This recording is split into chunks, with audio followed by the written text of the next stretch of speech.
divers reach plane that crashed into Sask Lake in 1959. Buffalo Narrows, Sask.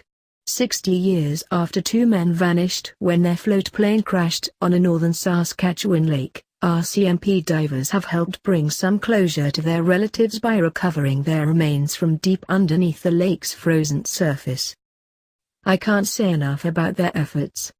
They really wanted to see this through," said Martin Gran, the pilot's nephew, who waited by a hole in the ice on Peter Pond Lake last week as divers entered the plane's cabin 18 meters below.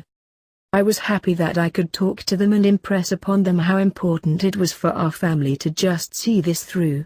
They understood completely."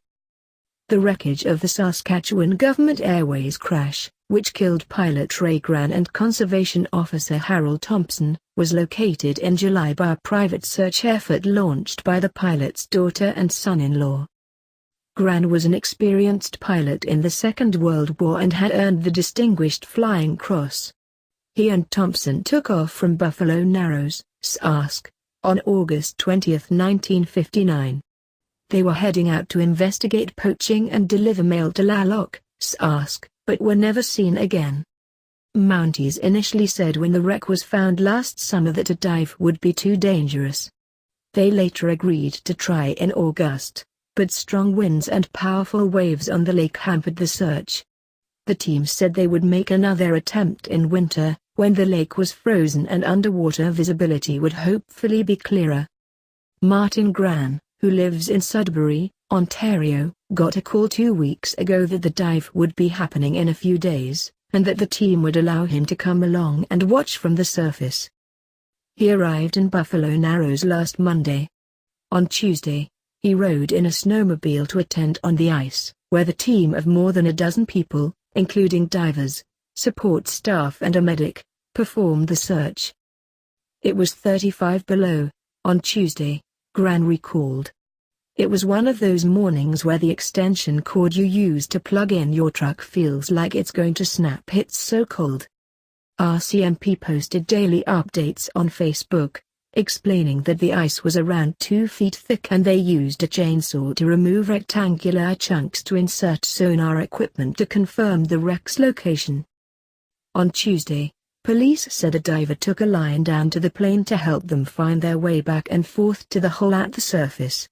A second dive was then meant to take video of the wreck, but visibility was only about 1 meter. An initial inspection revealed part of the aircraft appeared to be buried, with pieces of debris and metal that divers needed to maneuver around.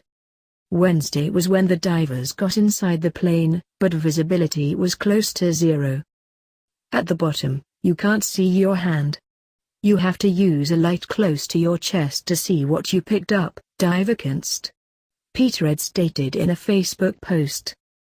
"I wish I had more time to see the whole plane, but it was important to gather what we could from the cockpit. I saw the colors and the markings on the plane. It's obvious it is the right plane." Gran said it wasn't looking like the divers would be able to find any remains, but then they found an item of interest.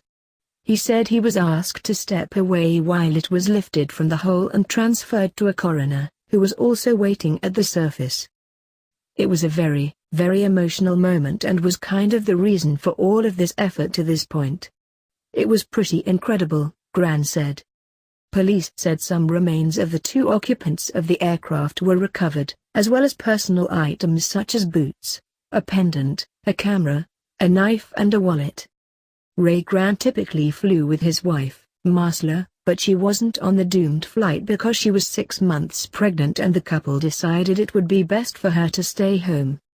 Their daughter, Linda, and her husband Don Capusta, launched a search for the plane in 2017 in the hopes of solving the mystery for Marcella. "Unfortunately, she's not here with us to witness it," said Capusta from Toronto, explaining that Marcella died just hours after the sonar crew located the wreckage last July, and never learned of the plane's discovery.